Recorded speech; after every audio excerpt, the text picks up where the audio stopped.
Officer Morales wraps up a false alarm on a burglary call when dispatch rings out again on his radio.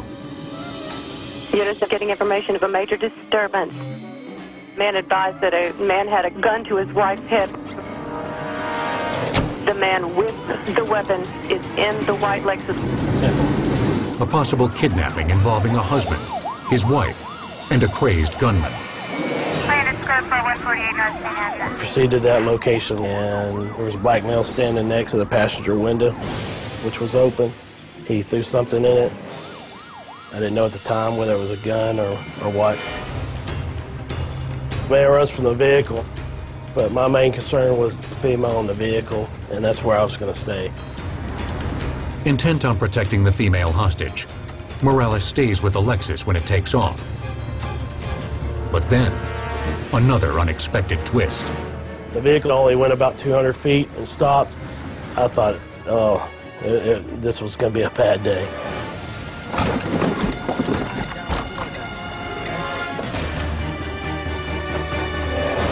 Get on the ground! Driver, get on the ground! Get on the ground!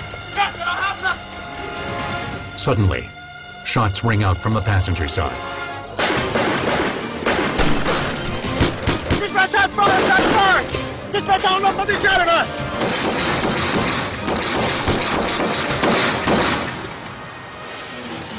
Driver, get on the ground! When I got out of the car, I was ordering the driver to get out of the vehicle and get on the ground. Get on the ground! Get on the ground! Driver, get on the ground! Morales is faced with an impossible decision. The man outside the vehicle could be the criminal, or he could be the innocent husband. I treated him as a suspect at that point, but he could be trying to get away from the suspect that was still in the vehicle.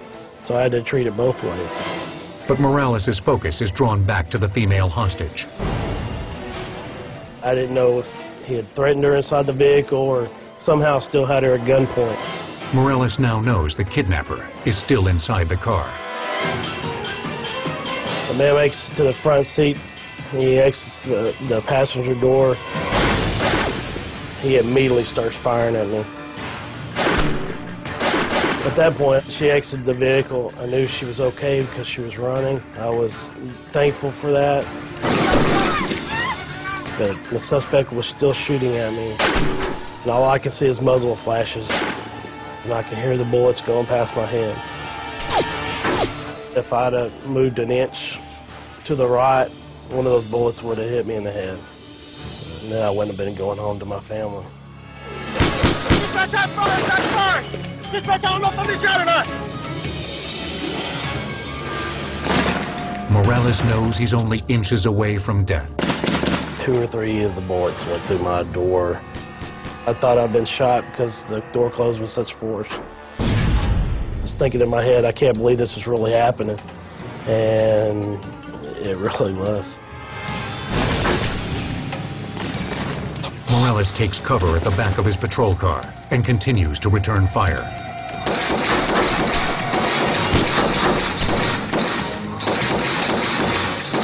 I'm firing at the suspect's muzzle flash. I'm firing at his legs sticking out of the vehicle. I'm firing at his head. I'm firing at any part of his body that I can get a bullet to. I was wondering why he wasn't going down. He was still firing at me. He wanted me to die. I knew I'd fired at least 12 times.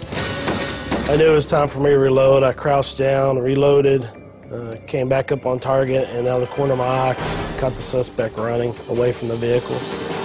The assailant drops his weapon and flees, but Morales remains pinned behind his car, not knowing if there's another shooter in the Lexus.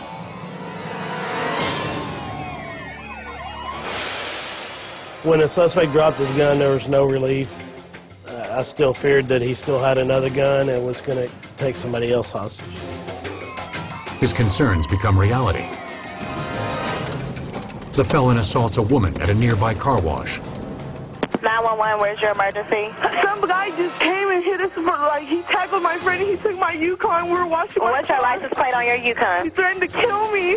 The suspect abandons the stolen car approximately a mile away and flees on foot. Despite a massive manhunt, he is not found.